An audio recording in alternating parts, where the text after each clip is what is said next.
Pessoal, bom dia. Vamos retomando então. Nós estamos começando a nossa terceira aula. Nós vimos até agora, na primeira aula, a aplicação da lei penal no tempo e no espaço, vocês lembram? Vimos também concurso de pessoas. A nossa aula de hoje diz respeito às penas, tá? Ponto do edital também FCC, trabalhando com o último edital FCC TRF4, tá? Então nós vamos trabalhar com as penas. Eu quero começar fazendo a distinção com os senhores entre pena e medida de segurança, ou seja, o nosso primeiro ponto. Tem como amplificar um pouquinho? O nosso primeiro ponto diz respeito à sanção penal. Vamos trabalhar com sanção penal como sendo o gênero. Sanção penal é o gênero para as espécies penas e medidas de segurança. Vamos começar por aqui. Como infração penal é o gênero para crime e contravenção, sanção penal é o gênero para pena e medida de segurança. Pessoal, por favor, coloquem que as penas são aplicadas aos imputáveis e semi-imputáveis. As penas são aplicadas aos imputáveis e semi-imputáveis.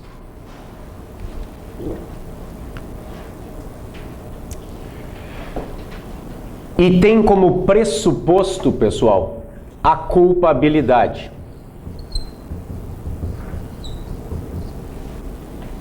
As penas têm como pressuposto a culpabilidade. Aqui embaixo agora, as medidas de segurança. Coloquem aí, por favor, que elas são aplicadas aos inimputáveis e semi-imputáveis. As medidas de segurança são aplicadas aos inimputáveis e semi-imputáveis.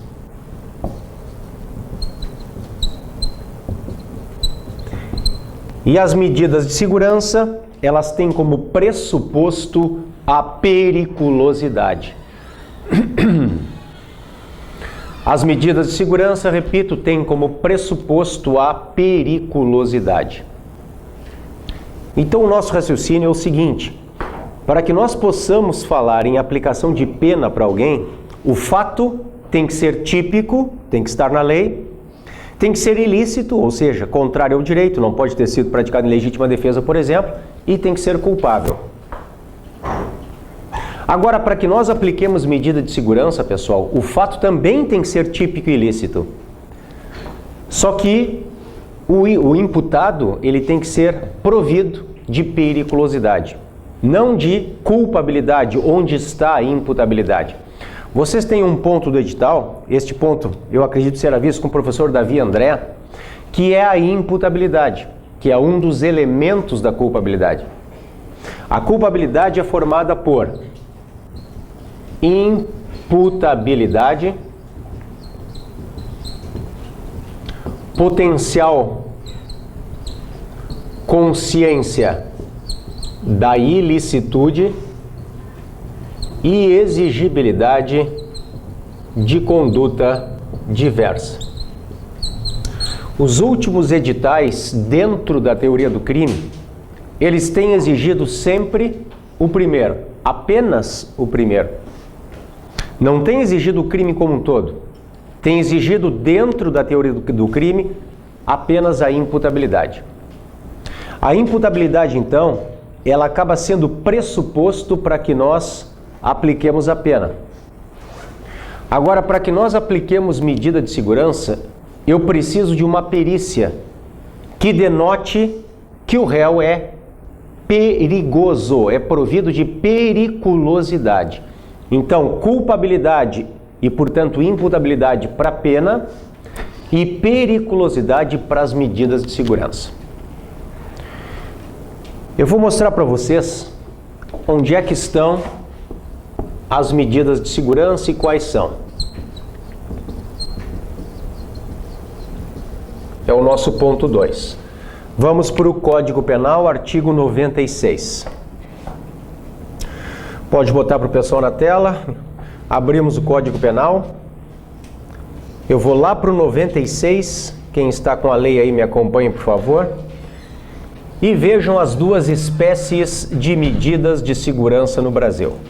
96, as medidas de segurança são: a primeira é a internação em estabelecimento, em hospital de custódia e tratamento psiquiátrico, ou a falta em outro estabelecimento adequado.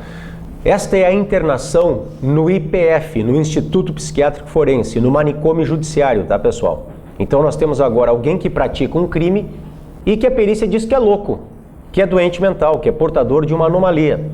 Essa pessoa, se a perícia disser que tem um grau de periculosidade tal que não possa conviver em sociedade, ele vai para o manicômio judiciário. E claro, tem o risco de não sair mais, eu já mostro para vocês o prazo, tá?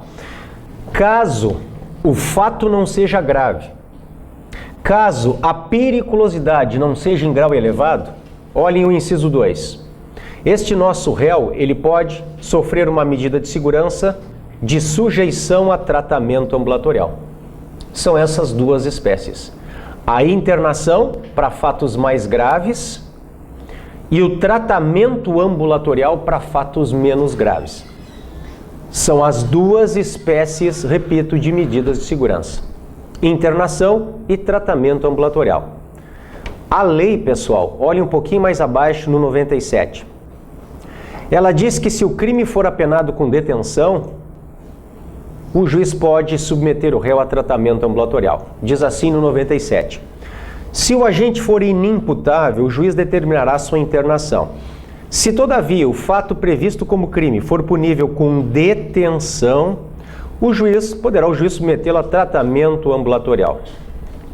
Então, lembre, nós temos uma medida de segurança que é mais gravosa, que é a internação no manicômio judiciário, e nós temos uma menos gravosa, que é a simples sujeição do réu a tratamento ambulatorial. Eu trabalho com isso na prática, na execução penal. Tratamento ambulatorial, pessoal, significa que o réu, uma vez por mês, ele vai até o posto de saúde, ele pega remédio, ele tem consulta com o psicólogo do município, e é isso. Esse é o tratamento ambulatorial. Agora, não há uma reclusão.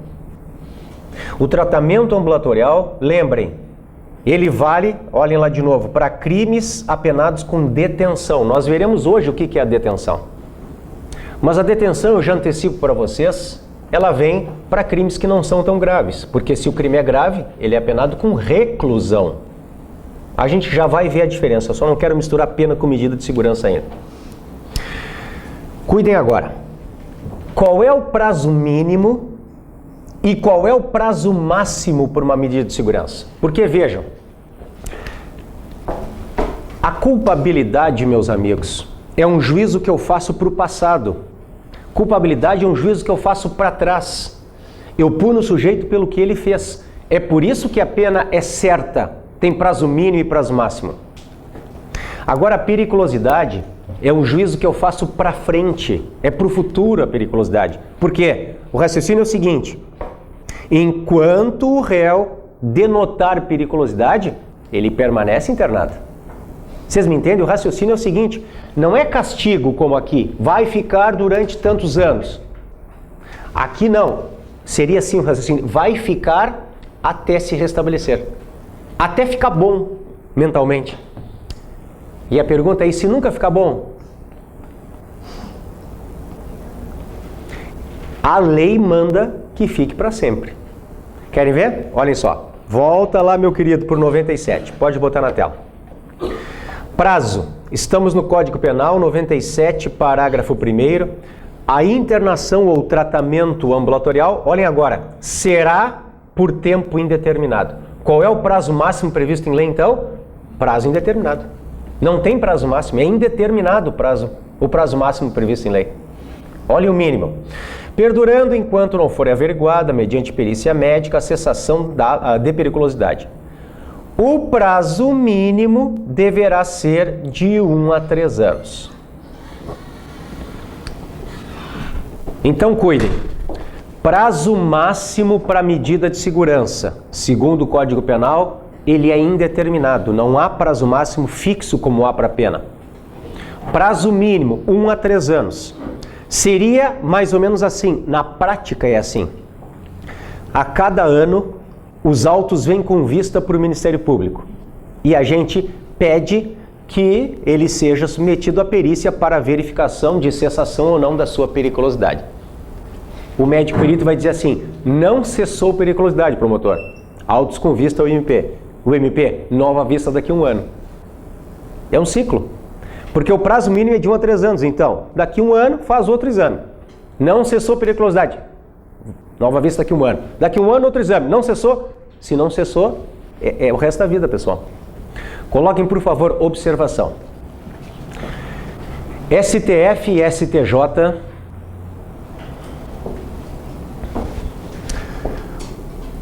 fundamentando no princípio da humanidade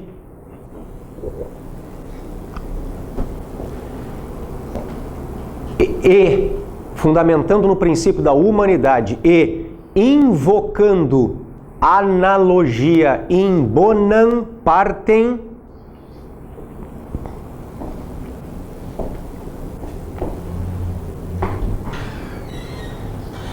então, fundamentando no princípio da humanidade e invocando analogia in bonam partem, tem estabelecido que o prazo máximo para a aplicação das medidas de segurança tem estabelecido que o prazo máximo para a aplicação das medidas de segurança é 2 pontos. Ponham assim, primeira posição, 30 anos.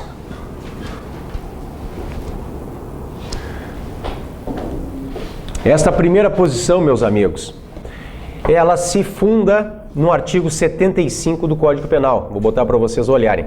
A pena depois de unificada, pessoal, ela tem que ser cumprida até o prazo máximo de 30 anos. Diz assim o 75, leiam comigo. Limite das penas. O tempo de cumprimento das penas privativas de liberdade não pode ser superior a 30 anos. Vamos entender isso aqui. Pessoal, é claro que o sujeito pode ser condenado a mais de 30 anos. Pessoal, é todos os dias, eu faço júri, tá? Às vezes eles saem com pena lá de quase 100 anos do júri.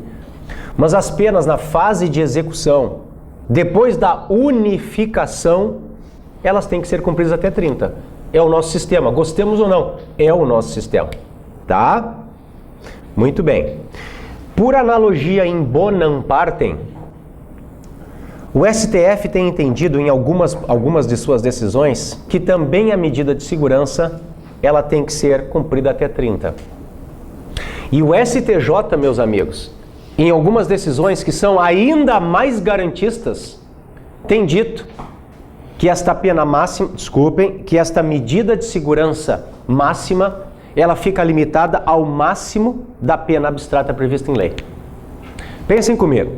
Digamos que o sujeito dê um soco na vítima para pegar o celular dela. Isso, em tese, é qual crime?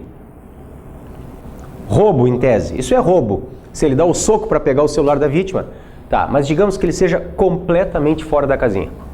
Transtornado mental, tem um laudo dizendo que ele é doente mental. Bom, ele pratica fato típico, ilícito e ele é provido de periculosidade. O roubo, se nós olharmos, artigo 157, ele tem pena de 4 a 10. Cuidem só. Para essas posições ainda mais garantistas, ele teria que ficar até ficar bom ou no máximo de 10. Por quê? Porque o roubo é de 4 a 10. São posições do STJ que são mais garantistas ainda. As do STF geralmente têm sido nos 30. Então ele fica até ficar bom. Pode ser antes dos 30, mas no máximo de 30. Aí eu pergunto para vocês, e se bater os 30 e ele continua completamente louco ainda, e louco furioso, vai sair do IPF, vai bater ou vai matar alguém? O que a gente faz? Porque o STF está mandando soltar, dá vontade de mandar para casa do ministro, né? Vocês me entendem? Porque essas decisões, beleza, elas se fundam no princípio da humanidade das penas, ótimo, isso é muito bonito. Agora, o que eu faço na prática? Eu, promotor lá de Gravataí, o que eu faço na prática, hein? Sabe o que nós temos feito, pessoal? Nós temos acionado os nossos colegas do Cível, que trabalham com a curatela dos interditos, para promover a interdição desse pessoal. De duas uma. Ou, se eu não promovo a interdição, sabe o que eu tenho que fazer? Eu tenho que soltar o sujeito e ficar acompanhando ele. Aí no momento que ele pratica o crime, prende de novo. Pensem no bandido da luz vermelha. Não estava preparado para sair. Tanto que uma semana depois mataram ele, porque senão ele ia matar. Qual é o fundamento dessas decisões novas? É a Constituição Federal. Vou abrir mais uma janelinha, pode botar ali, Alex. CF. Abrir a Constituição. Artigo 5º. Vamos para o inciso 47, é o inciso que nós temos que estudar hoje. Passei. Aqui. Opa. Aqui. Não haverá penas. Artigo 5º, inciso 47. O que nos interessa é a letra B, de caráter perpétuo. Mas vejam que a Constituição fala penas. E como vocês estão vendo aqui, pena não é a mesma coisa que medida de segurança. Só que, repito, o STF está invocando a analogia em bonam partem. Está dizendo que a palavra pena tem que ser entendida na Constituição lato sensu, como qualquer restrição da liberdade individual, abrangendo, portanto, também as medidas de segurança. Então, se não há pena de caráter perpétuo, diz o STF, também não há medida de segurança de caráter perpétuo. Vamos lá então para a gente concluir o ponto 2 e começar as penas, que é o assunto que nós temos que ver hoje, que é bem mais importante que medida de segurança. Se perguntarem para vocês, o Código Penal traz qual o prazo máximo para medida de segurança? Não tem, é indeterminado. O Código Penal diz isso, é prazo indeterminado. Agora pode ser que eles coloquem, segundo decisões recentes das cortes superiores, o prazo máximo para medida de segurança é indeterminado. O prazo máximo de medida de segurança é indeterminado? Resposta não. Ele está limitado ou a 30 anos ou ao máximo da pena abstratamente prevista. Está claro para todos? Posso seguir?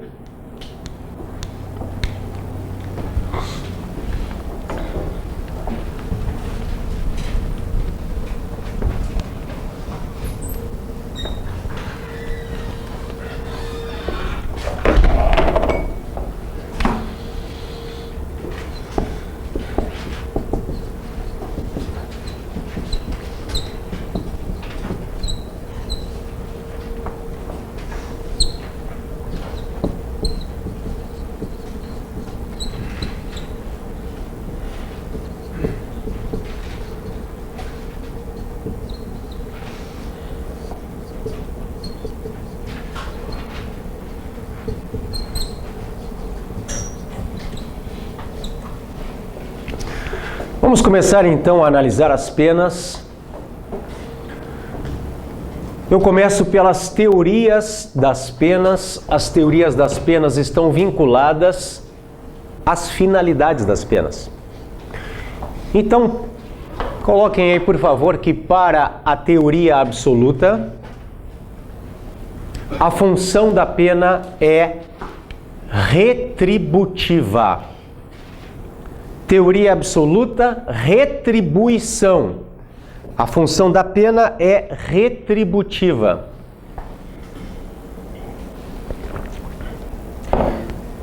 A pena é castigo, vocês estão vendo? Para a teoria absoluta, pena é castigo. Pena é um mal em face de outro mal, que é o crime, né? Então, em face de um mal, o crime, o Estado aplica outro mal, que é a pena. Para a teoria absoluta. Aqui agora, letra B, teoria relativa, coloquem que a pena tem função preventiva. Teoria relativa, pena tem função preventiva.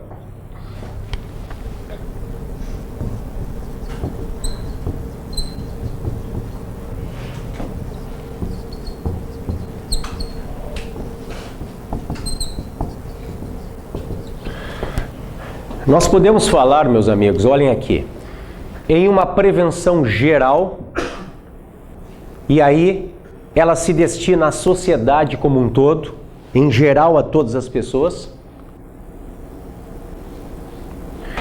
E podemos falar em uma prevenção especial, e aí ela se destina especialmente ao apenado. Ela recai sobre a cabeça do apenado. Geral, sociedade, todas as pessoas. Especial, especialmente contra o apenado. Ambas podem ser positiva e negativa.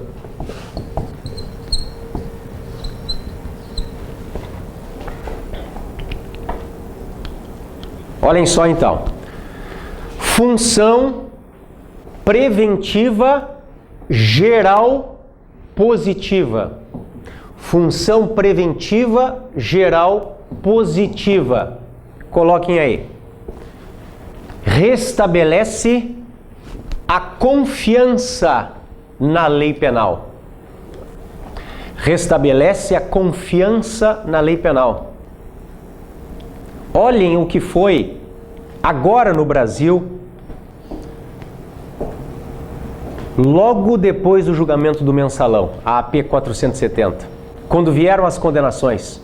Olhem o sentimento das pessoas. Pô, até que enfim, agora a justiça funciona. Até que enfim estão começando a punir os poderosos.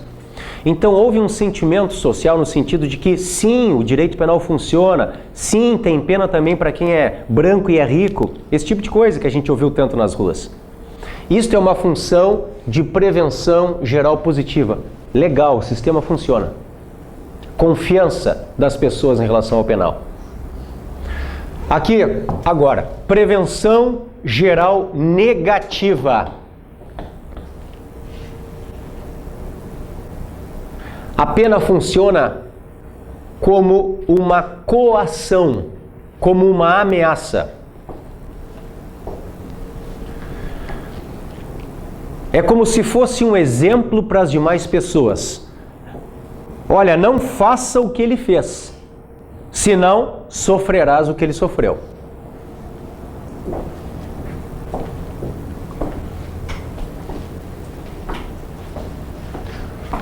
Passamos para cá, para prevenção especial. Então, especial porque recai especialmente sobre a cabeça do réu agora. Função de prevenção especial positiva. Coloquem aqui na positiva. Visa a ressocialização do condenado. Visa a ressocialização do condenado. E a prevenção especial negativa, aqui agora, por fim, coloquem, visa a evitar a reincidência. A especial positiva quer a ressocialização e a especial negativa quer evitar a reincidência. No Brasil, meus amigos, nós adotamos uma teoria eclética. Eclética ou mista. Para nós, a pena tem tanto função retributiva quanto função preventiva. Para nós, pena é castigo, mas também é uma ameaça social, mas também quer ressocialização, mas também quer evitar reincidências e assim por diante. Então, é a teoria adotada no Brasil, a eclética ou mista. A pena tem tanto função de retribuição quanto de prevenção.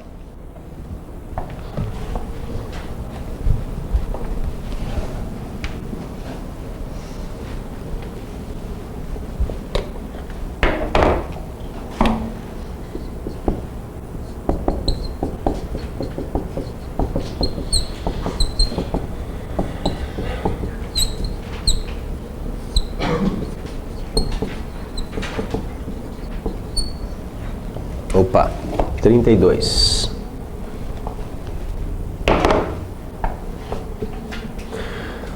Vamos começar a analisar as penas então. Eu botei aqui espécies de penas, artigo 32 do Código Penal.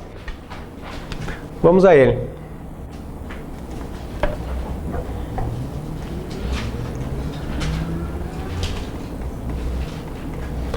Acompanhe comigo o 32 das espécies de pena. As penas são a privativa de liberdade, eu estarei me referindo a ela agora em sala de aula como a PPL, tá pessoal? A PPL, a pena privativa de liberdade, ela é chamada assim na prática PPL. O inciso 2, a PRD, a pena restritiva de direitos, e o inciso 3, a multa. Estas são as três espécies de PPL e o nosso trabalho a partir de agora é a análise de cada uma delas. Nós veremos então as PPLs, as PRDs e ao fim a pena de multa. Este é o nosso trabalho na aula de hoje. Alguma dúvida até aqui, senhores? Vamos então para a PPL?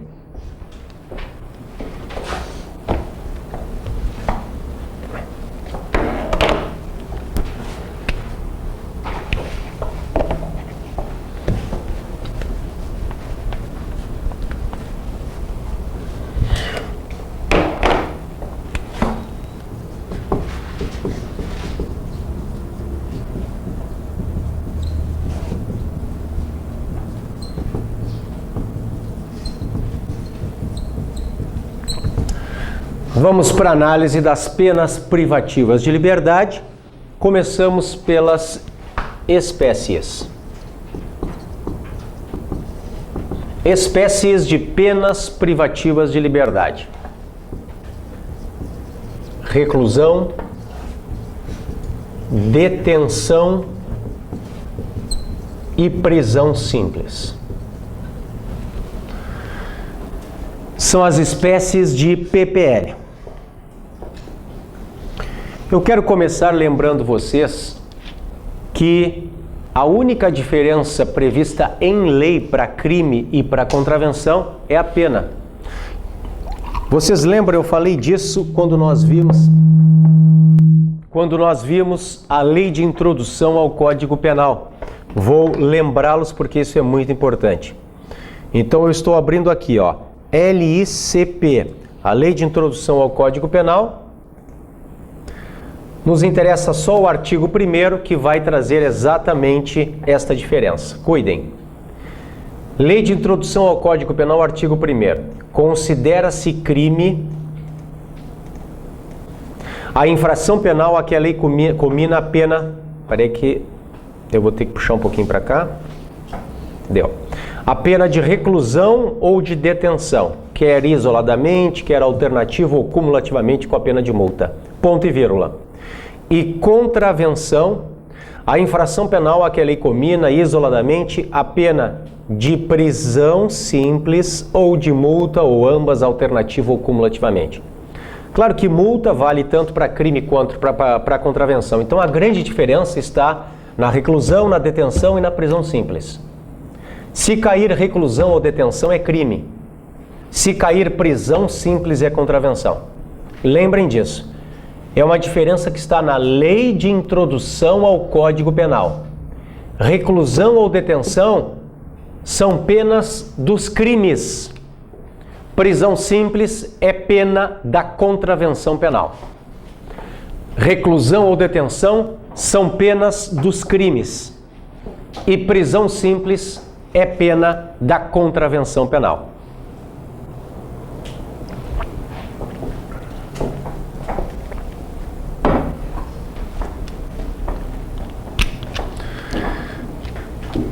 A diferença entre cada uma delas e depois, claro, o regime inicial de cumprimento. Nós temos que ver porque isto vai ter consequência aqui, se vai começar no fechado, no semiaberto, no aberto.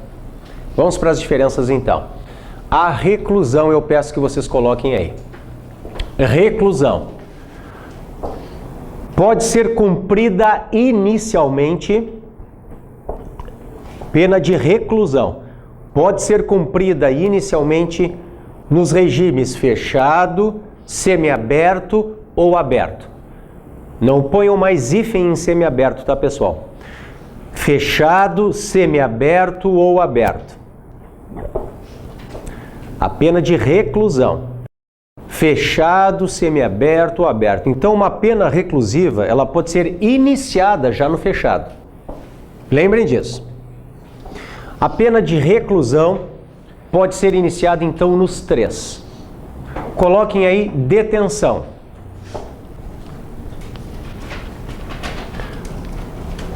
Pode ser iniciada nos regimes semiaberto e aberto. Detenção, então, pode ser iniciada nos regimes semiaberto e aberto.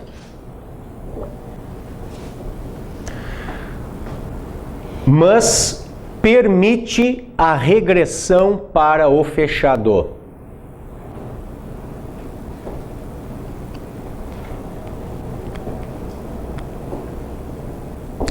Digamos que o sujeito, meus caros amigos, ele esteja cumprindo pena em semiaberto. O semiaberto é a colônia penal agrícola ou industrial. Então, digamos que ele esteja ali no Instituto de Mariante, cumprindo pena no semiaberto, em Viamão, cumprindo pena no semiaberto. Vocês viram aquela reportagem do Tele do domingo?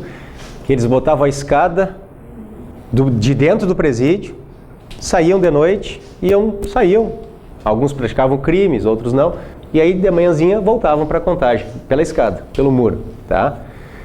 Bom, sem palavras, né? A pena de detenção nunca pode ser começada no fechado. Cuidem isso. É a grande diferença para a reclusão. A reclusão pode começar no fechado. A detenção nunca pode começar no fechado. Mas é possível o fechado durante a execução da pena. Digamos que o sujeito esteja cumprindo pena no semiaberto, então. E aí ele fuja. E aí, em face da fuga, se instaure um PAD, que é o que se faz na prática. Um processo administrativo disciplinar, um PAD. Digamos que ele venha, aspas, condenado administrativamente. Então, foi constatada a falta grave porque ele fugiu. Esse PAD, que é feito lá na casa prisional, com ampla defesa e contraditório, depois nos é encaminhado ao juízo. Se houver homologação por parte do juiz daquele PAD, daquela condenação administrativa, a falta grave, ele pode e provavelmente será regredido. Então aquele rapaz que estava no semiaberto, porque começou no semiaberto, uma pena detentiva, ele vai para o fechado. Então vamos lá. Cabe fechado na detenção? Cabe. Inicialmente nunca. Nunca pode começar no fechado. Mas durante a execução, em face de faltas graves, ele pode ir para o fechado por causa da regressão de regime. Está claro, senhores? Fundamento para que vocês vejam o que eu acabei de falar. Coloquem artigo 33, Código Penal. E agora acompanhem comigo a leitura. A pena de reclusão será cumprida em regime fechado, semiaberto ou aberto. Eu sei que eu falei para vocês que semiaberto não tem mais hífen, só que o código foi escrito, não esqueçam, essa parte em 84, tá? Antes da reforma ortográfica de 2012. Então, hoje não tem mais hífen. Ponto. Então, vamos lá. Reclusão, fechado, semiaberto ou aberto. A de detenção em regime semiaberto ou aberto, salvo necessidade de transferência a regime fechado. Então é exatamente o que eu falei para vocês. Reclusão pode começar no fechado. Aliás, pode começar em qualquer um dos 3. Detenção não pode começar nos 3, só pode começar em semiaberto e aberto. Fechado na detenção só por falta grave em face de regressão. Claro até aqui? Coloquem prisão simples.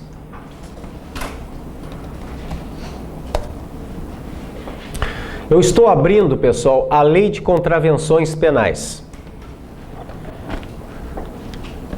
Pena de prisão simples tem a ver com contravenção, como vocês já colocaram, né? Olhem ali então o decreto 3688/41. Nós vamos para o artigo 6º. Leiam comigo. A pena de prisão simples deve ser cumprida sem rigor penitenciário em estabelecimento especial ou seção especial de prisão comum em regime semiaberto ou aberto. Então, olhem, também a prisão simples começa ou no semiaberto ou no aberto, como a detenção. Também a prisão simples, repito, começa no semiaberto ou no aberto.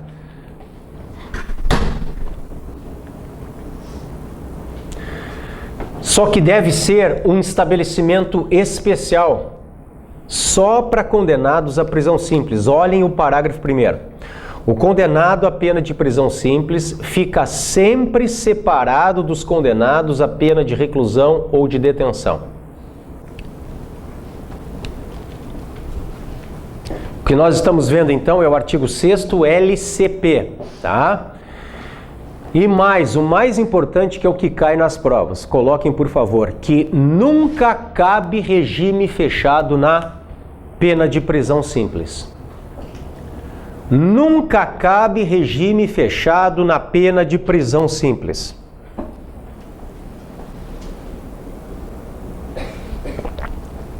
Nunca cabe regime fechado na pena de prisão simples. Vocês podem inclusive complementar, nem em face de regressão. Nunca cabe, então, o fechado na pena de prisão simples, nem em face de regressão. Nem em face de regressão. Concluindo este primeiro ponto do item 5. São 3 as espécies de PPLs: a reclusão, a detenção e a prisão simples. Reclusão e detenção é para crime. Prisão simples é para contravenção penal. Reclusão pode começar nos 3 regimes: fechado, semiaberto ou aberto. Detenção só pode começar no semiaberto e no aberto, mas durante a execução da pena cabe o fechado em face da falta grave. Prisão simples também começa no semiaberto ou no aberto e nunca cabe o fechado, nem mesmo em face de falta grave. Alguma dúvida até aqui, senhores? Então vamos para a fixação do regime inicial.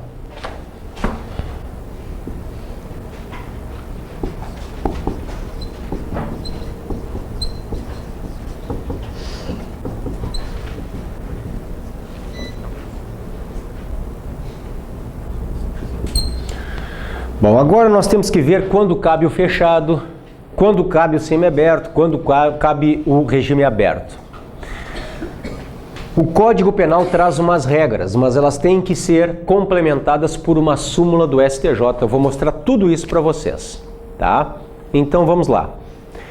Sempre que a PPL, eu vou me referir então à PPL aqui, tá, pessoal? Pena privativa de liberdade. Sempre que a PPL for superior a 8 anos, sempre que a PPL for superior a 8 anos, o regime fixado é o fechado. Vocês estão vendo que neste primeiro item o critério é puramente objetivo. Eu não estou colocando a questão subjetiva de o réu ser primário ou reincidente. Sempre que ele receber uma pena de 8 anos e 1 dia para cima, ele vai ser fechado.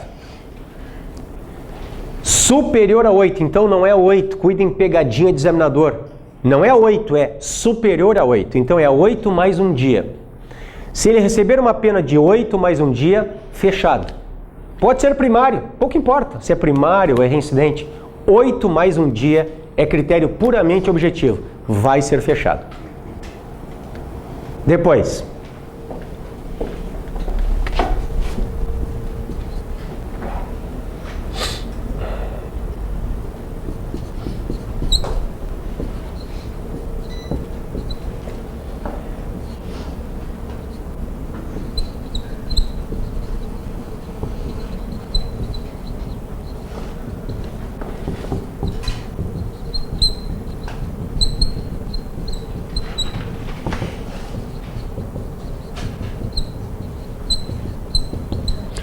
olhem só o que eu escrevi. Agora nós temos que começar a conciliar os critérios objetivo e subjetivo. Então eu escrevi PPL, pena privativa de liberdade, que seja superior a 4. Então lembrem, é 4 mais um dia e não superior a 8, até 8. 4 mais um dia até 8. E primariedade, já explico por quê. O regime é semiaberto. Então o réu tem que ser primário e a pena tem que estar entre 4 e 1 dia e 8. Porque 8 mais um dia já foi para o fechado. Se 4 mais um dia até 8 mais primário, ele fica no semiaberto. Depois, se nós temos uma PPL não superior a 4 anos mais primariedade,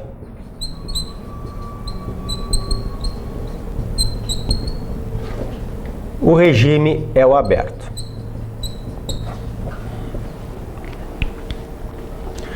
PPL não superior a 4, então até 4, por quê? Porque 4 mais um dia ele foi para o semi. É até 4 mais condenado primário, o regime é o aberto. Cuidem agora. Sempre que o réu for reincidente,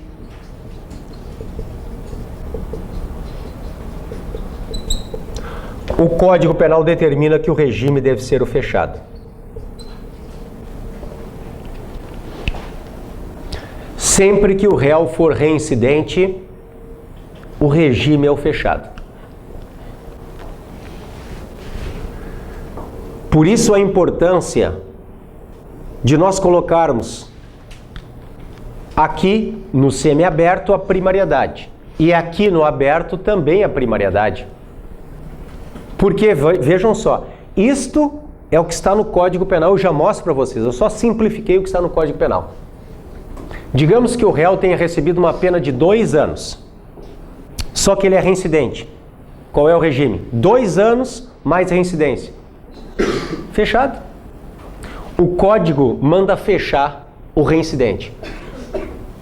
Pô, 2, 3, será que é justo isso? Manda fechar sempre o reincidente. Digamos que a reincidência ela se opere, desculpem, estou com um probleminha de voz. Essa noite que eu passei quase em claro, porque eu tô com uma filhinha de 1 mês, tá? E essa noite ela, coitadinha, ela chorou, tava com cólica, então eu tô com a voz assim destruída, tá? Mas tentando dar um pouco de amparo à minha filhinha, tá? Olhem só. O Código traz a regra de fechar sempre o reincidente. A jurisprudência do STJ, no entanto, entendeu que há ali um pouquinho de excesso. E às vezes há. Pensem comigo. Pensem num caso de reincidência operada em virtude de um fato de somenos importância, como um furtinho, uma receptação, uma apropriação indébita. Pensem no crime patrimonial sem violência. Digamos que o sujeito tenha recebido uma pena de 1 ano lá por causa de um furto simples. Mas ele foi condenado, então numa prática seguinte ele é reincidente. Digamos um outro furto. Ele teria que ser fechado. Então o rapaz que praticou furto, que poderia em tese cumprir serviços comunitários, a gente depois do intervalo vê as penas alternativas, ele vai ter que ser fechado. E aí misturado com os outros, né? De regime fechado. Autores de extorsão, de assaltos, de homicídios, de estupros. É a famosa faculdade do crime, né? Para amenizar esse tipo de rigor, ou seja, o Código manda fechar o reincidente. Vem uma súmula do STJ que cai toda hora nas provas, tá? Olhem só. Vou colocar para os senhores aqui mais uma janelinha. A súmula 269 STJ. Acompanhem comigo. Abriu. Tá aqui, já azulei aqui. É admissível a adoção do regime prisional semiaberto, repito que tem hífen porque foi escrita antes da reforma, aos reincidentes condenados a pena igual ou inferior a 4, se favoráveis às circunstâncias judiciais. Então vamos por partes. O condenado é reincidente. Se ele é reincidente, olhem aqui, ele teria que ser fechado. Só que o STJ está dizendo, a condenação não passou de 4. E o 59 é bom. O que eu quero dizer com 59 é bom? É esse final aqui, ó. Se favoráveis às circunstâncias judiciais. Eu mostro para vocês já já o que é o tal 59. Só um pouquinho, tá? Se favoráveis às circunstâncias do 59. Então ele tem um 59 bom. A pena não passou de 4, mas ele é reincidente. Pelo código ele deveria ser fechado. Vocês concordam? O reincidente sempre tem que ser fechado, não interessa a pena. Só que aqui eu tenho uma pena até 4. E eu tenho um 59 bom. Já mostro o que é o 59. O STJ admite que ele fique no semiaberto. A gente não precisa fechá-lo.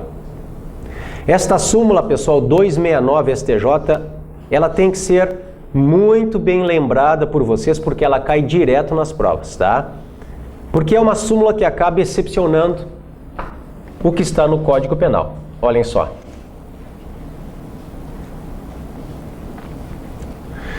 O que nós vamos ler agora é o 33, parágrafo 2º do Código Penal. Diz assim: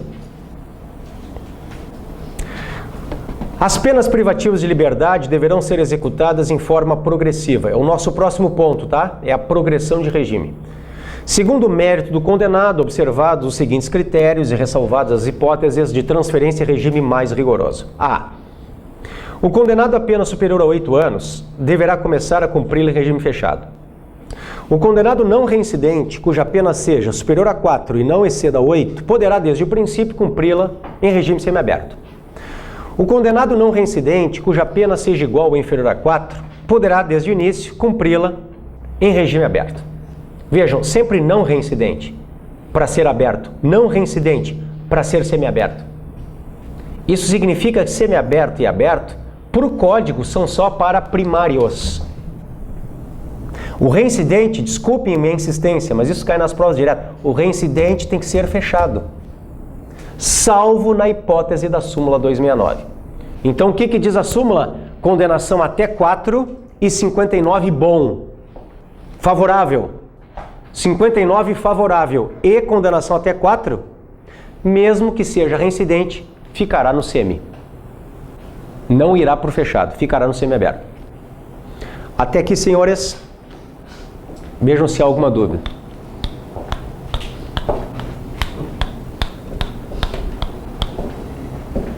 Beleza.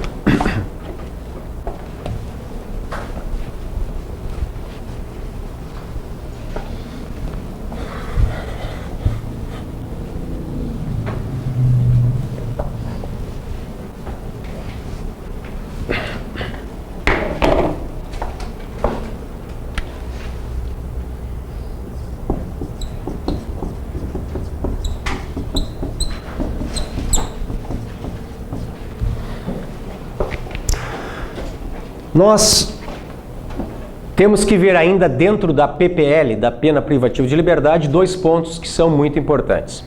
Vamos ver a aplicação da PPL e vamos ver depois a progressão de regime. E eu pretendo ainda, antes do intervalo, senão a gente vê depois, analisar com vocês a remissão, que acho muito importante remissão porque hoje pode remir pelo estudo, né? Isso por força de lei, então eu quero ver com vocês também.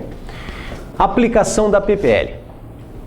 Nós seguimos o chamado critério trifásico do Nelson Hungria. O critério trifásico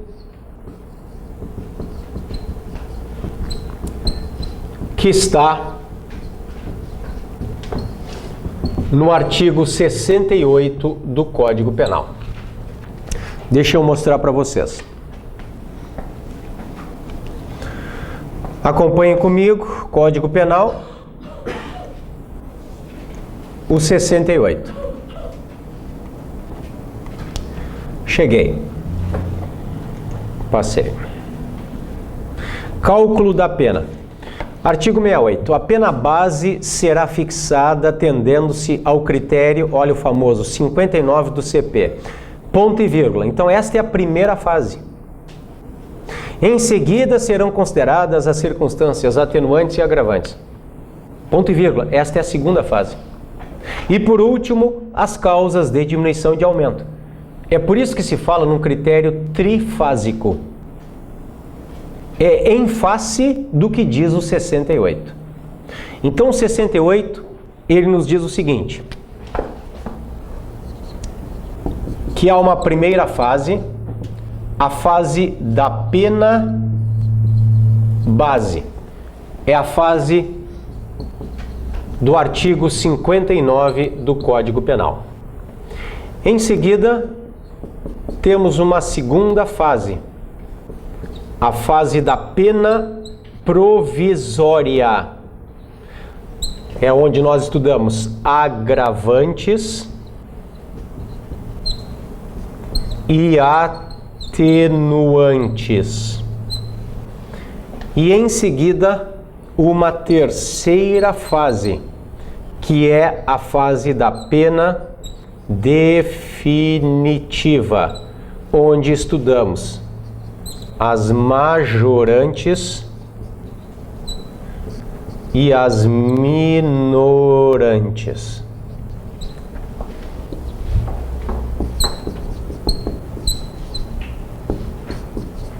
Este é o famoso critério trifásico, o chamado critério Nelson-Hungria.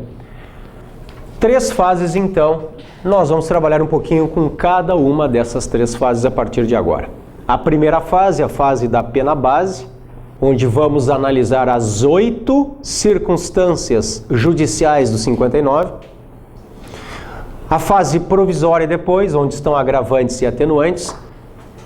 E apenas uma menção, lembrem que a reincidência é uma agravante. Reincidência é uma agravante, então ela é estudada aqui na segunda fase. E por fim, a terceira fase é a fase da pena definitiva com as majorantes ou causas de aumento, são sinônimos, e as minorantes ou causas de diminuição, são sinônimos. Majorante é a mesma coisa que causa de aumento e minorante é a mesma coisa que causa de diminuição.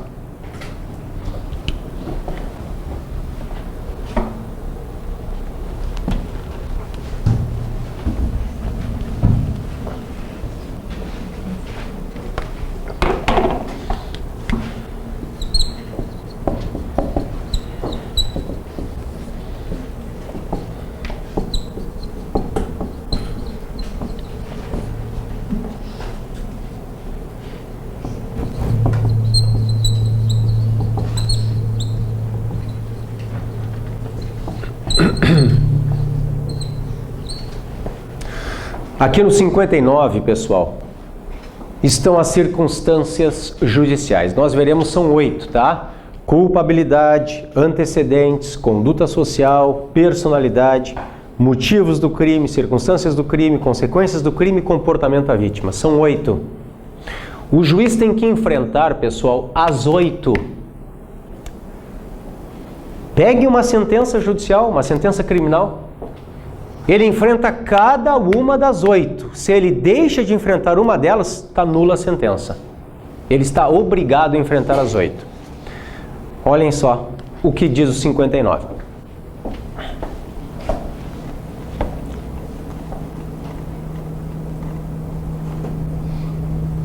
Aplicação da pena. Alex. Aí. Aplicação da pena 59, fixação da pena. O juiz, atendendo à culpabilidade, aos antecedentes, à conduta social, à personalidade do agente, aos motivos, às circunstâncias e consequências do crime, bem como ao comportamento da vítima, estabelecerá, conforme seja necessário e suficiente para a reprovação e prevenção do crime, 2 pontos. A gente já segue no artigo. Eu só quero que vocês vejam que estas são as famosas 8 vetoriais do 59.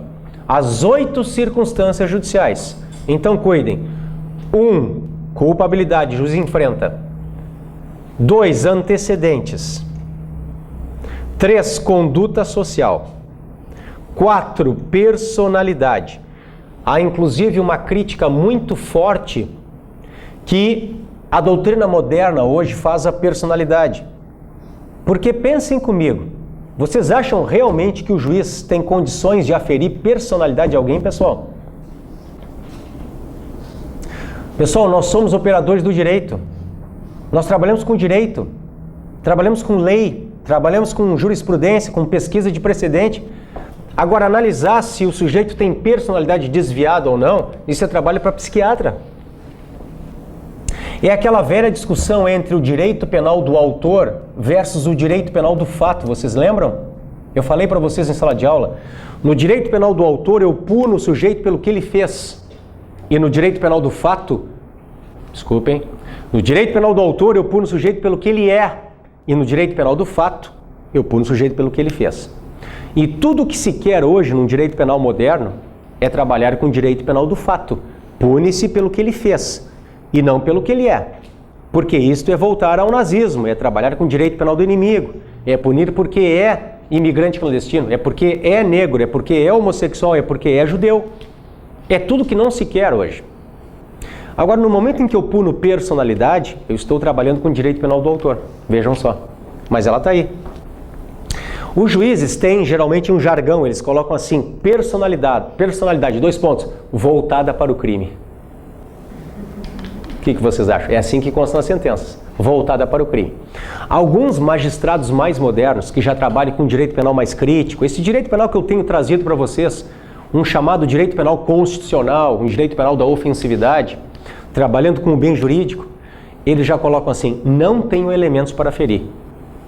Isso é trabalho para psiquiatra. O juiz não tem condições de dizer sobre personalidade de alguém dentro de um processo, analisando os autos. Tá? Alguns já deixam de analisar.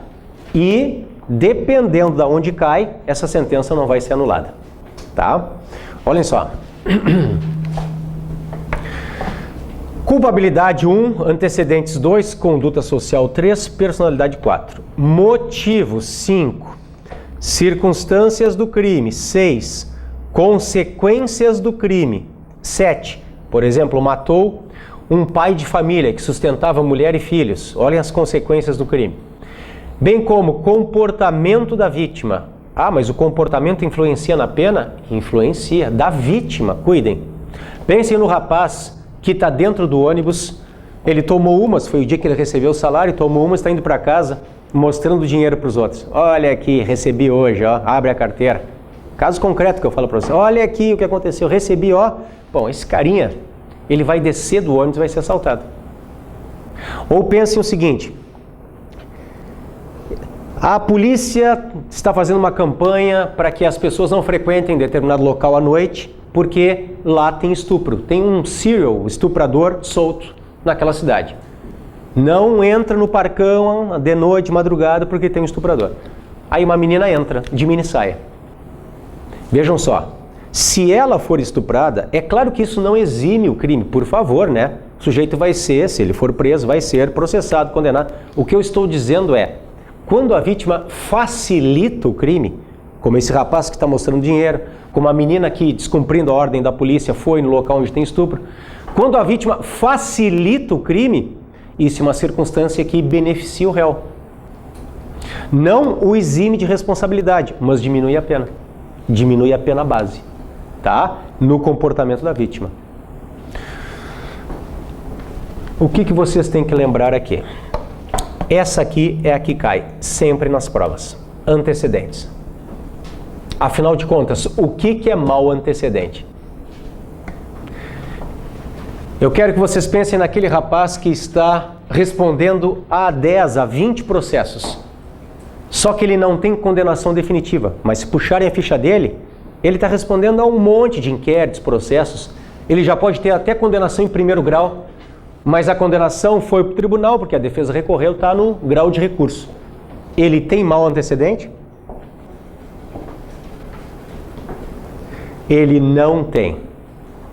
Querem ver o fundamento, pessoal? É uma súmula do STJ, que é relativamente nova também.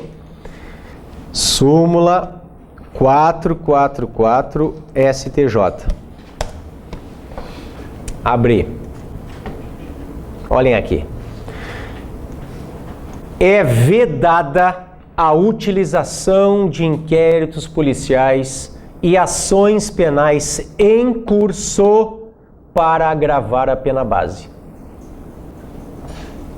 E eu não posso, então, usar inquéritos policiais e ações em curso, então elas não acabaram, para agravar a pena base. Esta súmula, ela se fundamenta no princípio da presunção de inocência ou da não culpabilidade. Presunção de inocência ou não culpabilidade. O sujeito, ele é inocente até a prova ser definitivamente inconteste. Fale, Alex.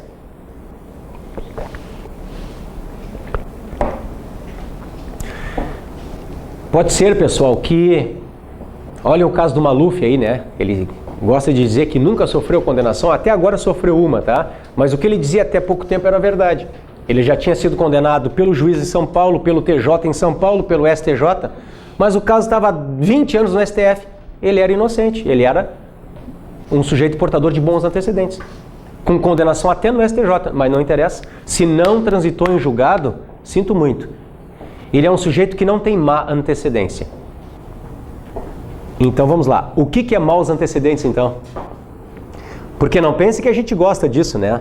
Eu digo nós, os promotores criminais, porque acaba sendo injusto que nós vamos trabalhar da mesma forma, dando a mesma pena para um sujeito que não tem nenhum inquérito e para o outro que responde a 10, 20 estelionatos, que faz do crime o meio de vida. Só que o sujeito tem bons advogados, vai enrolando, vai subindo, nunca sofreu condenação definitiva. Mas tem um monte de coisa em andamento. Bom, para o STJ, para o concurso, vocês têm que colocar, ele tem bons antecedentes. Se não tem condenação definitiva, ele tem bons antecedentes. Então, vamos lá. O que é má antecedência? Condenação definitiva. Mas aí qual é a diferença para reincidência? Entendeu? Essa é a dificuldade. Vamos lá. Mas o raciocínio está correto, doutora. Põe assim, ó. Ponham, por favor. Maus antecedentes, 2 pontos. São condenações definitivas que não geram reincidência. Maus antecedentes são condenações definitivas que não geram a reincidência. Eu já mostro para vocês a reincidência. Só segurem um pouquinho, tá? Porque nós estamos na primeira fase e a reincidência está na segunda. É o que eu vejo a seguir. Só um pouquinho.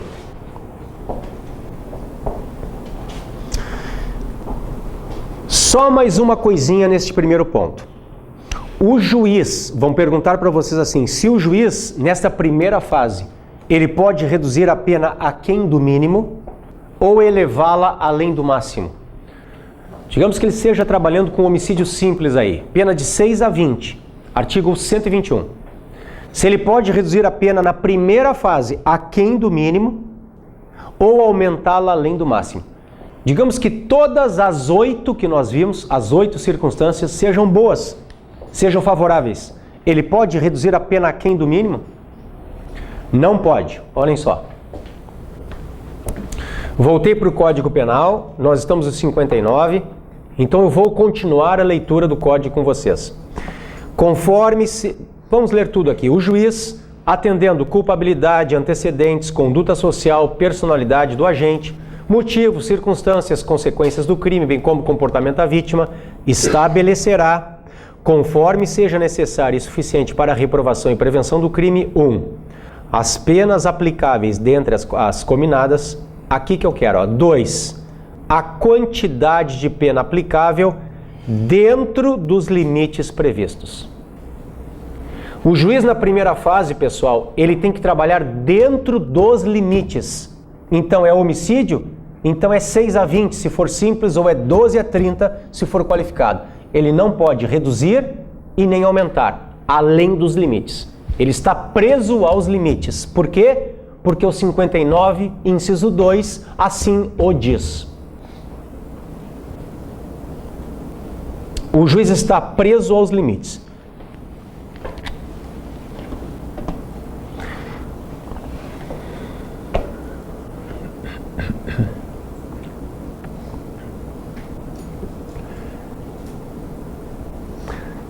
Três, o regime inicial de cumprimento da pena privativa de liberdade, nós já vimos.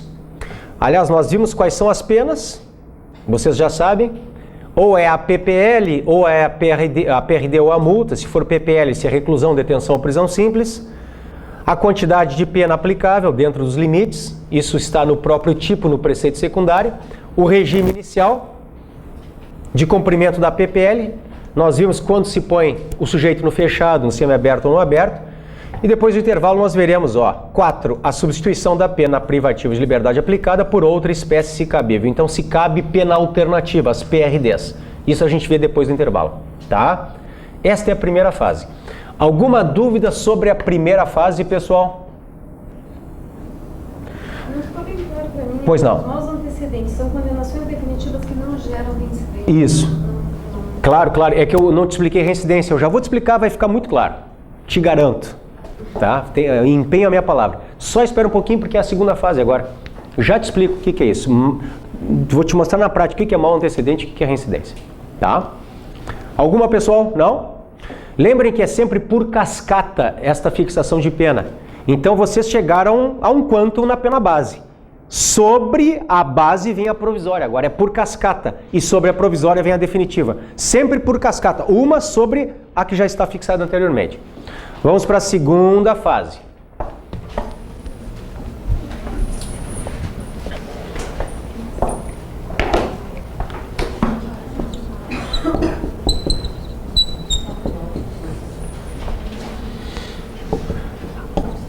A pena provisória, onde nós estudamos agravantes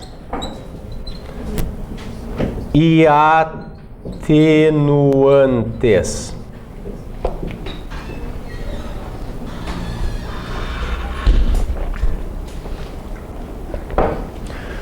As agravantes, claro, pioram a vida do réu, agravam, as atenuantes atenuam. Vamos analisar isto aí.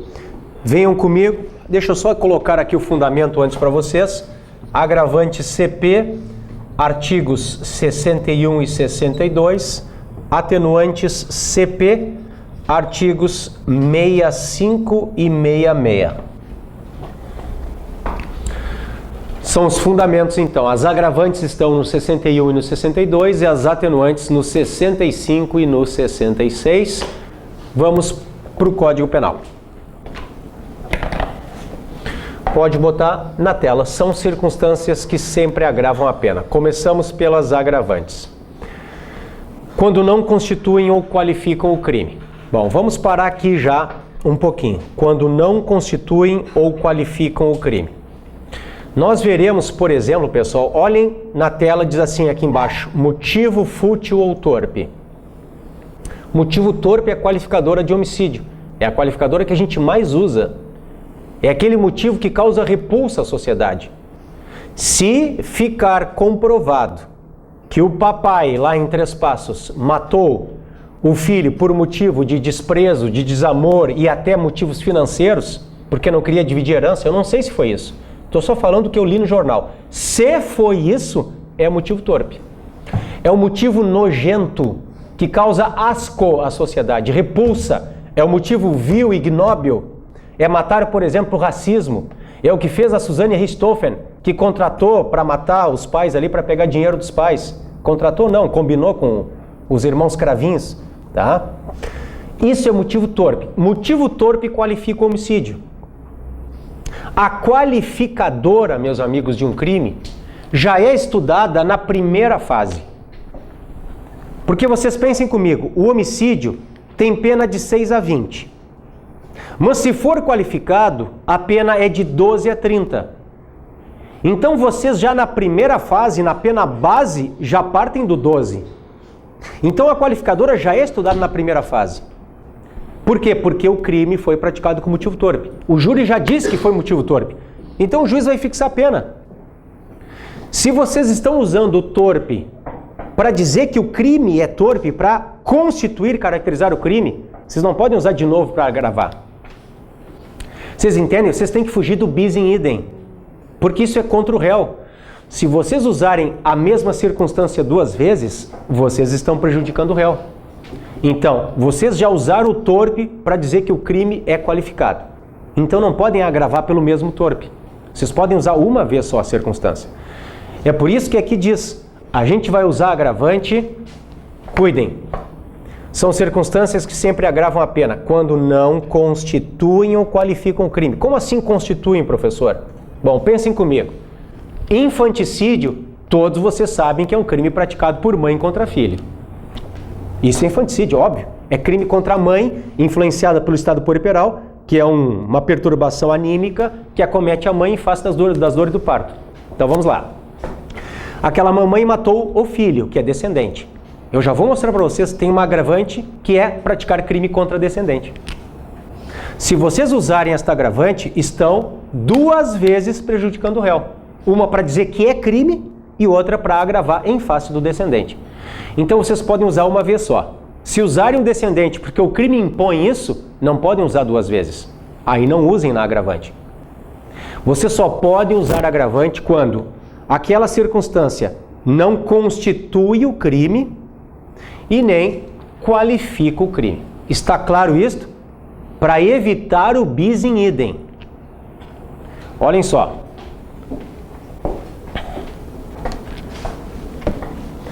São circunstâncias que sempre agravam a pena quando não constituem ou qualificam o crime. A reincidência, vamos dar uma lida, eu já volto nela, que é a mais importante. 2. Ter o agente cometido o crime. A. Por motivo fútil ou torpe. B. Para facilitar ou assegurar a execução, a ocultação, a impunidade ou vantagem de outro crime. C. A traição de emboscada ou mediante dissimulação ou outro recurso que dificultou ou tornou impossível a defesa do ofendido. Letra D. Com emprego de veneno, fogo, explosivo, tortura ou outro meio insidioso ou cruel, ou de que podia resultar perigo comum. Letra E. Contra ascendente, descendente, irmão ou cônjuge. Eu falei para vocês do descendente. Poderia falar também do ascendente. Por exemplo, o crime de abandono material. O papai que deixa de pagar a pensão alimentícia para o filho. Isso é crime, é o 244. Então já é crime praticado por pai. Então já é ascendente para fins de constituir o crime. Então vocês não podem agravar por ser ascendente, porque estariam usando ascendente duas vezes. Então só pode usar uma. Se constitui o crime por ser ascendente, não usa para agravar. Letra F. Com abuso de autoridade ou prevalecendo-se de relações domésticas, de coabitação ou de hospitalidade, ou com violência contra a mulher na forma da lei específica, a Maria da Penha, né? Letra G. Com abuso de poder ou violação de dever inerente a cargo, ofício, ministério ou profissão. H. Contra criança maior de 60, enfermo ou mulher grávida. I. Quando o ofendido estava sob a imediata proteção da autoridade. J. Em ocasião de incêndio, naufrágio, inundação ou qualquer calamidade pública, isso aqui se explica por si só, ou de desgraça particular do ofendido, aqui talvez tenha uma dificuldade, o que é desgraça particular? Então vamos pensar numa pessoa que está depressiva, e eu me aproveito disso para subtrair bens dela. Eu vejo um acidente de trânsito que acabou de acontecer, a vítima está tonta ainda na direção, sangrando, aí eu vou lá e pego a carteira dela. Imagine, me aproveitando de uma desgraça particular dela, tá? E por fim, a embriaguez preordenada, meus amigos. Embriaguez preordenada é aquela em que o sujeito, ele se embriaga para praticar crimes. Cuidem. Ele se coloca voluntariamente em estado de embriaguez, e cuidem porque a embriaguez, por direito penal, ela é um instituto. Não é só tomar álcool. Se o sujeito fumar maconha, fumar crack, cheirar cocaína, tomar êxtase na festa rave e ele ficar loucão e matar alguém, ele está embriagado. Embriaguez é um instituto de direito penal. Existem várias espécies de embriaguez. Esta aqui, a preordenada, é a pior delas, no sentido de mais severa delas. Por quê? Porque ele não toma a droga dele para curtir a festa. É diferente da embriaguez que é voluntária, onde eu quero encher a cara, ponto. Não, aqui ele quer se colocar em estado de embriaguez para praticar crimes. É o rapaz que vai cheirar cocaína ou fumar crack para ter coragem para assaltar. Ele se coloca voluntariamente em estado de embriaguez, porque ele quer praticar crimes. Então ela não só não exclui o crime, claro, como ainda aumenta a pena. Tá? Fale. O AF é relações domésticas. Isso. Pode ser relação de parentesco, por exemplo, esse caso dramático aí dessa criança com a madrasta, dá para encaixar nessas relações domésticas? Tá, eu acho que sim. A colega perguntou então se nós podemos colocar o crime praticado pela madrasta contra o enteado nas relações domésticas. Eu não só te digo que sim, como... Ela não se enquadra com descendente, cônjuge, irmão... Não, ela é madrasta. Teria que ser nessa. E nem tu podes aplicar a violência da Maria da Penha, né? Sim. Cuida só, como é injusto, doutora. Eu vou te dizer porque eu trabalho com Maria da Penha diretamente também na prática, tá? Se eu chego na audiência e tem um casal que está sendo abusado, está sendo agredido em casa, um gurizinho e uma guriazinha, tá? Eu posso aplicar a Maria da Penha só para maninha. Eu não posso aplicar para o maninho. Olhem só o absurdo disso. Não que o maninho não seja vítima de crime, mas é vítima de crime como qualquer pessoa é vítima de crime. Mas a Maria da Penha é só para mulher. Então eu só posso aplicar as medidas de proteção, de urgência, afastamento do lar, etc., só em face da violência praticada contra a menina. E aqui, no teu caso que tu citou, de 3 passos... Tira a menina e deixa o menino em casa. Aí tu pode ter... Aí tu trabalha como tu trabalha para qualquer crime no Código de Processo Penal. Pede a preventiva. Entendeu? Que tu não vai tirar a criança de casa, tu vai tirar o agressor de casa, né? O agressor. Só que tu me entendes assim, pela Lei Maria da Penha, tu podes tirar administrativamente. Afasta do lar, proíbe de se aproximar. Mas isso se a vítima é mulher. Se a vítima é homem, aí tu tem que trabalhar como a gente trabalha como qualquer crime. Pede preventivo. É o que a gente tem que fazer. Às vezes é injusto, vocês vejam. Talvez, pessoal, a Maria da Penha fosse melhor se fosse contra vítima vulnerável. Vítima vulnerável. Daqui a pouco pegava até idoso, que fosse homem. Eles são tão agredidos hoje pelos netos, porque cuidem, essa gurizada hoje está infestada pelo crack, tá? Não há, olha, instrução de crime violento onde não vem a palavra crack hoje na prática. Os pais largaram de mão. Os pais não querem mais saber do filho. É bem assim na prática, pessoal. Eles não querem mais saber. E o pai ainda consegue se defender. Então esse gurizão, onde é que ele vai buscar refúgio? No avô. O avô ainda acolhe. Mas quando vê que não dá mais, já não deixa entrar. Só que ele entra, quebra a porta e ó, pum, bate no vô. E bate na avó. Isso é uma covardia. Aí chegam aqueles idosos lá, com o olho desse tamanho, quebrados, porque o neto bateu neles. Cuidem. Não só por netos, mas também pelos cuidadores. Também. Os cuidadores como agressores? Isso. Sim, tem muito. Babá, batendo em criancinha. É uma covardia isso aí. Então talvez uma lei que pudesse nos deixar com essas armas tão importantes que a Maria da Penha tem, mas para todas as vítimas vulneráveis.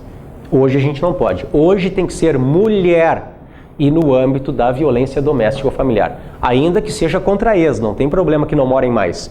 Mas tem que ter um âmbito de violência doméstica ou familiar.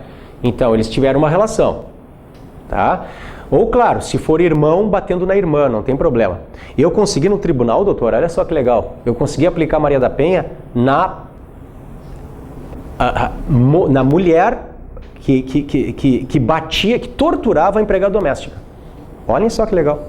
Eu consegui a aplicação. O juiz com quem eu trabalho, ou trabalhei agora, ele não se aposentou, ele não deu, disse que não tinha incidência de Maria da Penha, e aí eu recorri e consegui, no tribunal. A mulher...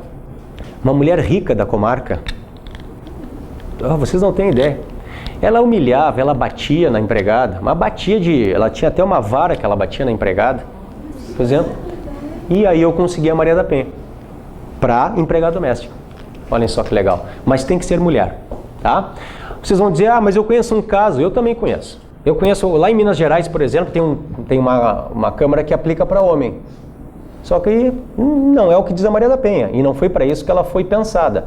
A Maria da Penha, pessoal, está dentro daquelas ações afirmativas. É como cota para negro em universidade. Ações afirmativas. Então eu trabalho com a pessoa que é o vulnerável por excelência numa relação doméstica, que é a mulher. Então, em 1000 casos, 999, tem vítima mulher agredida.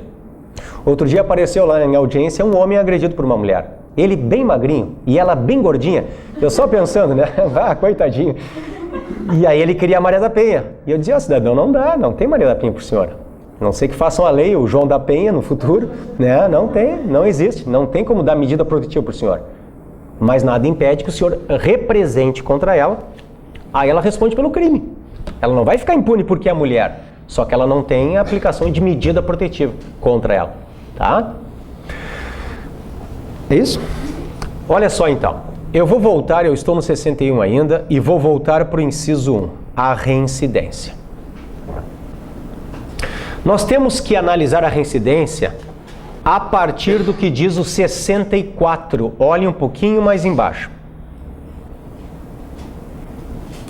Para efeito de reincidência. 1. Não prevalece a condenação anterior se entre a data do cumprimento ou extinção da pena e a infração posterior tiver decorrido período de tempo superior a 5 anos. Computado o período de prova da suspensão ou do livramento condicional se não ocorrer a revogação. E 2. Não se consideram os crimes militares próprios e políticos. Já volto para o 64. Olhem agora o 63. Verifica-se a reincidência quando o agente comete novo crime depois de transitar em julgado a sentença que no país ou no estrangeiro o tenha condenado por crime anterior. Então vejam que a partir do trânsito em julgado ele pode ser reincidente. Meus caros, eu tenho um crime 1. Ele foi condenado e transitou em julgado o crime 1. A partir do trânsito em julgado do crime 1, se ele praticar o crime 2, ele é reincidente. Só que no Brasil, não é perpétua a reincidência. Ao contrário dos maus antecedentes, que são perpétuos, a reincidência não é perpétua. Há um sistema da temporariedade. Aí entram os famosos 5 anos. Só que cuidado, porque alguns pensam que os 5 anos são contados do trânsito em julgado. Não, não. A reincidência começa no trânsito em julgado. Põe ali de novo, Alex. Olhem ali. A reincidência começa no trânsito em julgado. Só que os 5 anos que estão ali, eu marquei, eles começam da data do cumprimento ou da extinção da pena, que é muito mais para frente, pessoal. Olhem aqui. Vai ficar claro agora para vocês. Querem ver?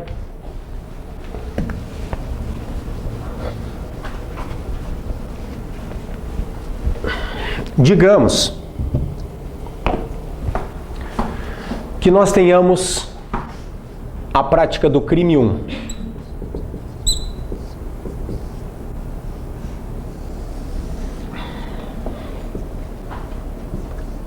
A condenação do crime 1.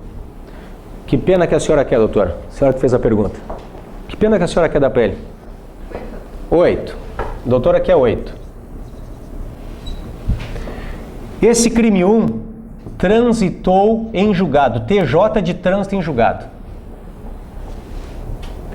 Pessoal, a partir daqui, se ele praticar o crime 2, ele é reincidente. A partir do trânsito em julgado do crime 1. Se ele praticar o crime 2, é reincidente. Só que cuidem, os 5 anos não são contados daqui. Antes de eu seguir colocando o esqueminha no quadro, ele só vai voltar a ser tecnicamente primário, contando daqui, tá? Depois de quantos anos? Alguém falou 13? É isso? Fiz a conta certa? 8, 9, 10, 11, 12, 13. Olhem só. Ele tem que cumprir os 8 anos da doutora. Vejam, 8 anos é o exemplo que a doutora que quis. Podia ser 5, 1, 2. É a condenação dele. Então ele cumpre os 8.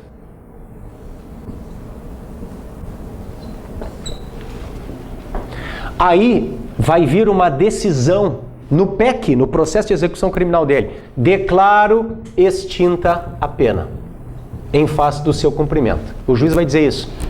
Aqui começaram os 5 anos do chamado período depurador da reincidência.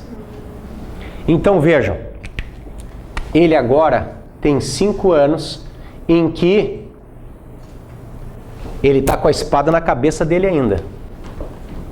Se depois desses 5 anos ele não praticou crime nenhum, ele volta a ser tecnicamente primário. Só que, doutora, para o resto da vida, ele vai ser portador de maus antecedentes, por causa desta condenação, do crime 1. É uma condenação em qualquer época, ele tem maus antecedentes. Para o resto da vida. Para o resto da vida. A reincidência. Só que esses maus antecedentes, nesse primeiro lapso temporal, são a reincidência. Aí tu não pode dizer que ele é reincidente e portador de maus antecedentes, porque seria bis in idem. Ou tu usa a condenação como reincidência, ou tu usa depois como maus antecedentes. Vocês entenderam o porquê dos 13 anos? Foi o exemplo que a colega me trouxe, 8. Os 5 anos estão na lei, só que os 5 anos são contados a partir da extinção da pena. Então ele cumpre os 8 anos da condenação dele, e ele tem ainda 5 que ele fica com a espada na cabeça dele. Ele não pode praticar o crime 2. Se ele praticar, ele é reincidente. Ou seja, ele pode ser reincidente aqui, ó. No nosso exemplo, ele tem 13 anos que ele pode ser reincidente.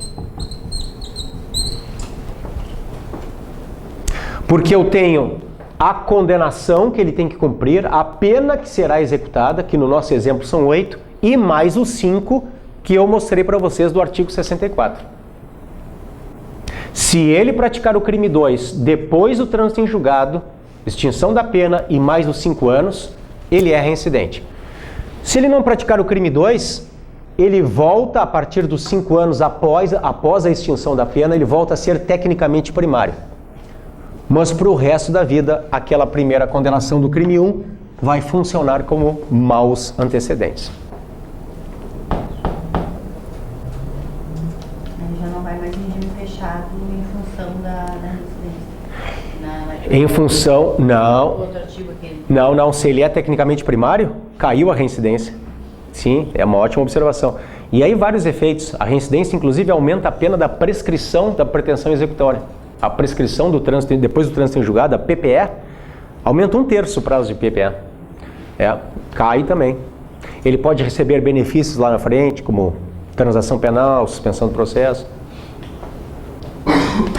Vocês todos entenderam a diferença entre a reincidência e os maus antecedentes?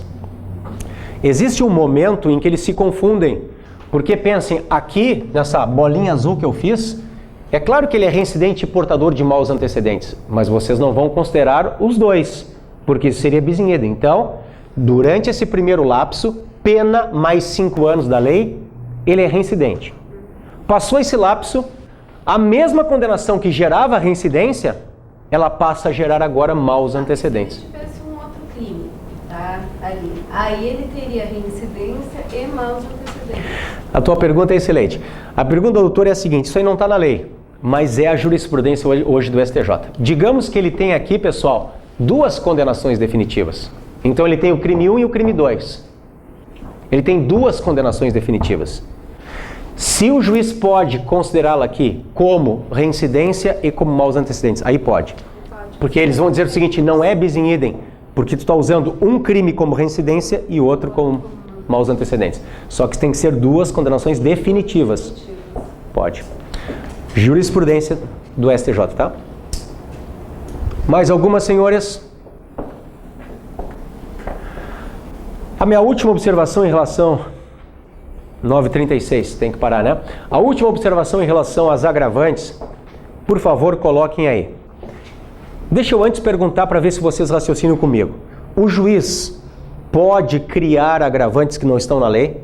Ele pode aumentar a pena dizendo uma agravante porque eu quero que seja? Não. Por quê? Porque não cabe analogia e malam partem no direito penal.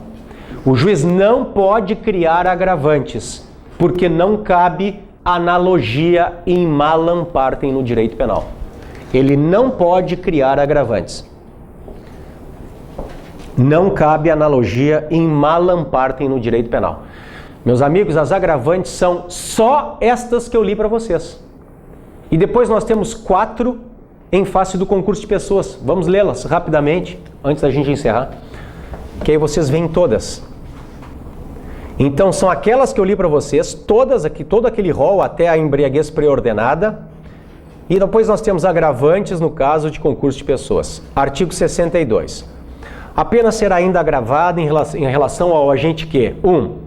Promove ou organiza a cooperação no crime ou dirige a atividade dos demais agentes. 2. Coage ou induzem a execução material do crime. 3. Instiga ou determina a cometer o crime alguém sujeito à sua autoridade ou não punível em virtude de condição ou qualidade pessoal. E 4. Executa o crime ou nele participa mediante paga ou promessa de recompensa. O rol do 61 que nós lemos e este agora do 62 que acabamos de ler é um rol taxativo. Não pode ser ampliado pelo juiz. Por quê? Porque não cabe analogia in malam partem no direito penal. Tá? Voltamos então daqui a pouquinho com as atenuantes.